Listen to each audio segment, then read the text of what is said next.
अब मैं आपको महाकाली साधना से संबंधित कुछ विशेष तथ्य स्पष्ट करूंगा, जिनका प्रयोग और उपयोग करने से महाकाली साधना सिद्ध होती ही है, चाहे वह तांत्रिक साधना हो, चाहे मंत्रमय साधना हो, चाहे यौगिक साधना हो, चाहे वैदिक साधना हो। महाकाली साधना के बारे में तो 5-7 बिंदु स्पष्ट ही है। यह साधना कृष्ण पक्ष की किसी तिथि से या अमावस्या से या शनिवार की रात्रि से प्रारंभ करें तो ज्यादा उचित रहता है।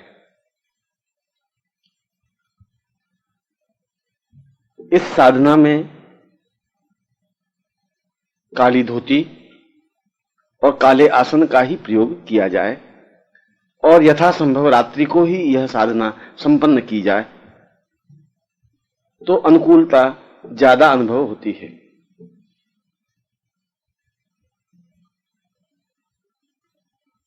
इस साधना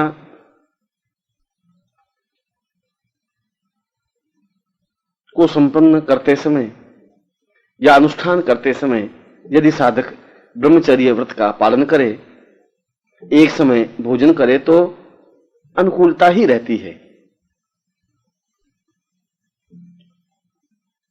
इस साधना में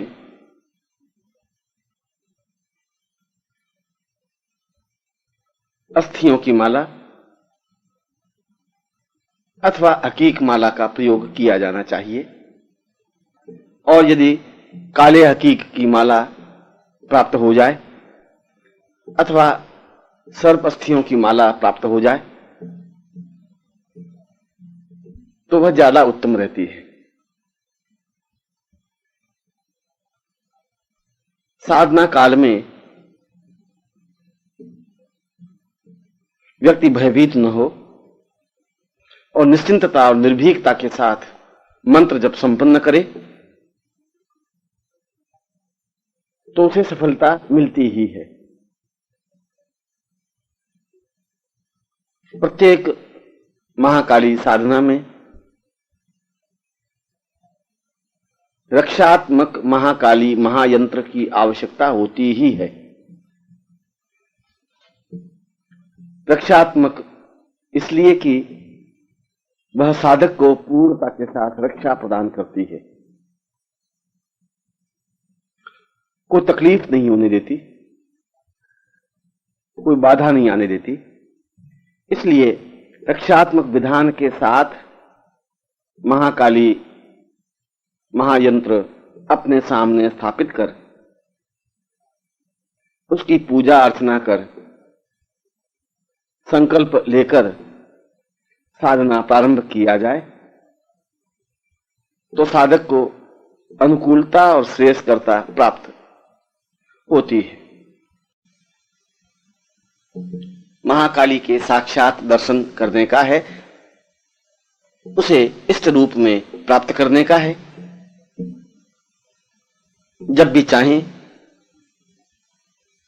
महाकाली सामने प्रत्यक्ष प्रकट हो, पास में बैठे, समस्याओं का समाधान करे। जैसे मां अपने पुत्र की रक्षा करती है उसी प्रकार से साधक की रक्षा करे,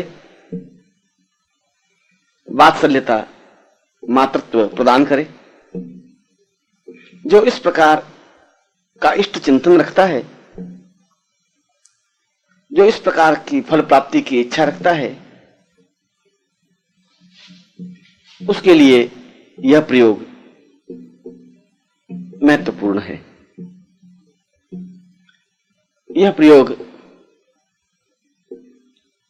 किसी भी महीने के कृष्ण पक्ष की किसी भी तिथि से प्रारंभ किया जा सकता है साधक को चाहिए कि वह रात्रि को ही यह प्रयोग संपन्न करे। घर के किसी कमरे को या स्थान को स्वच्छ लीप कर या धोकर एकांत बना दे और उसमें काला आसन बिछा दे। सामने प्राणस चेतना युक्त महाकाली का भव्य चित्र स्थापित करे और रक्षात्मक महाकाली महायंत्र को तो स्थापित करे ही, दैदीप्यमान महाकाली साक्षात महायंत्र को भी स्थापित करे। सामने लकड़ी का बाजोट बिछाकर उस पर काला कपड़ा बिछा दे और उस पर इन दोनों महायंत्रों को स्थापित कर दे। फिर सामने 3 तेल के दीपक प्रज्वलित करे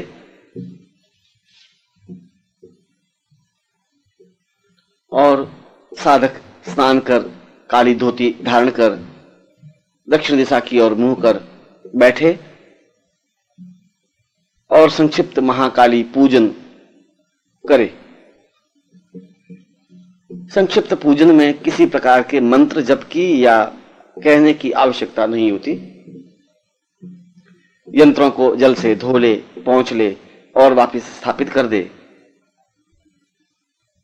महाकाली के चित्र पर सिंदूर का तिलक करे और यंत्रों पर भी सिंदूर की 5-5 बिंदियां अंकित करे।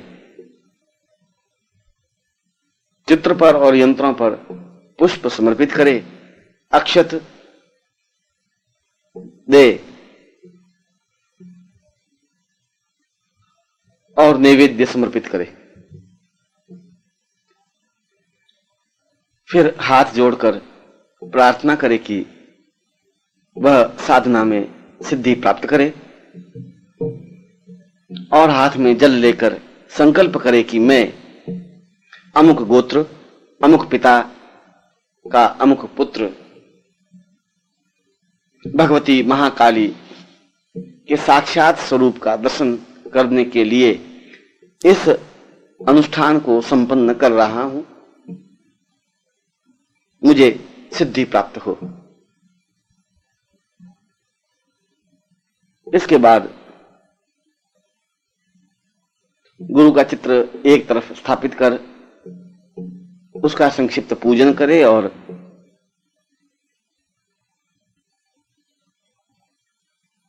गुरु मंत्र की माला जपे। इस साधना को प्रारंभ करने से पूर्व यदि शिष्य या साधक गुरु के चरणों में जाकर महाकाली दीक्षा प्राप्त कर लेता है तो ज्यादा उत्तम रहता है। इस साधना में सर्प अस्थियों की माला का ही प्रयोग करें। यह 14 दिन की साधना है। रात्रि को ही यह साधना संपन्न होती है और नित्य 101 माला मंत्र जप करने का विधान है। मन में किसी प्रकार का भय या चिंता न लावे। इस बात का ध्यान रहे कि साधना काल में कोई व्यवधान पैदा न हो, कोई पास में न बैठे, बातचीत न करे, किसी प्रकार का व्यर्थ में शब्द न हो, जिससे कि मनोयोग पूर्वक साधना संपन्न की जा सके। साधना काल में ब्रह्मचर्य व्रत का पालन करें और एक समय भोजन करें।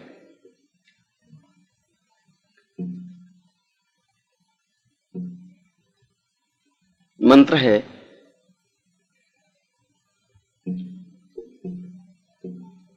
ओम क्रीम क्रीम क्रीम दक्षिण कालिके प्रत्यक्ष दर्शय क्रीम क्रीम क्रीम फट।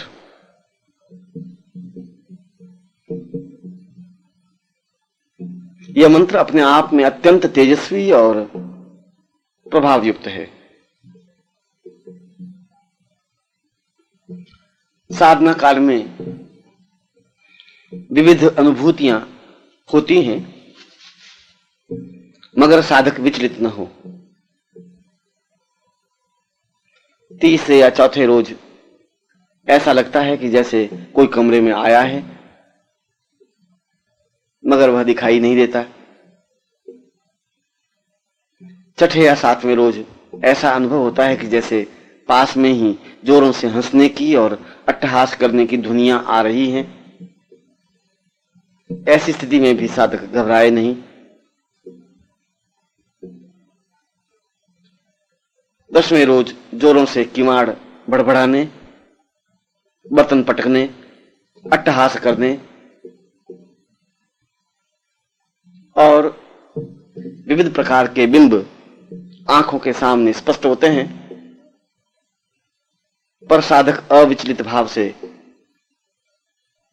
साधना को संपन्न करता रहे, मंत्र जब पूरा करता रहे।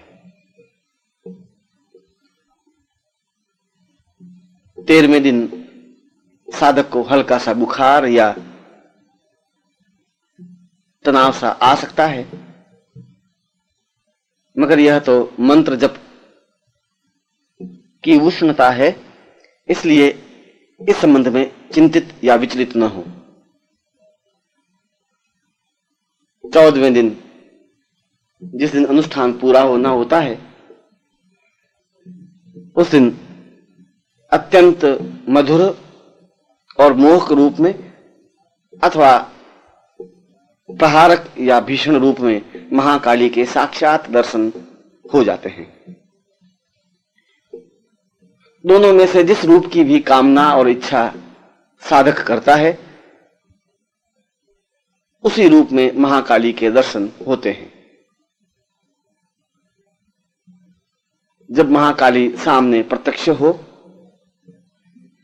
तो साधक हड़बड़ाए नहीं, विचलित न हो, अपने आसन पर बैठा रहे और जब मंत्र जप पूरा हो जाए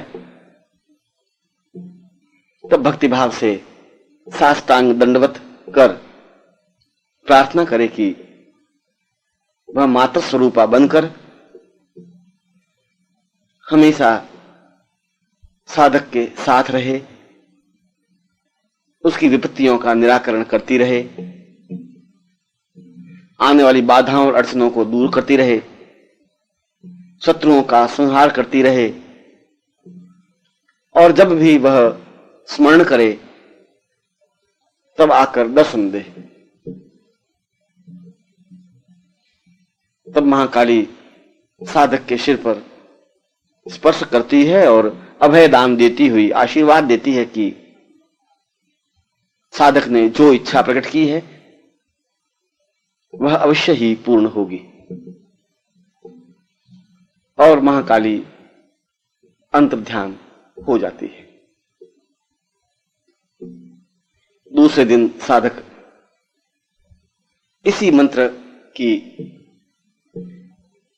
11,000 आहुतियां घृत और काली मिर्च को मिलाकर दे।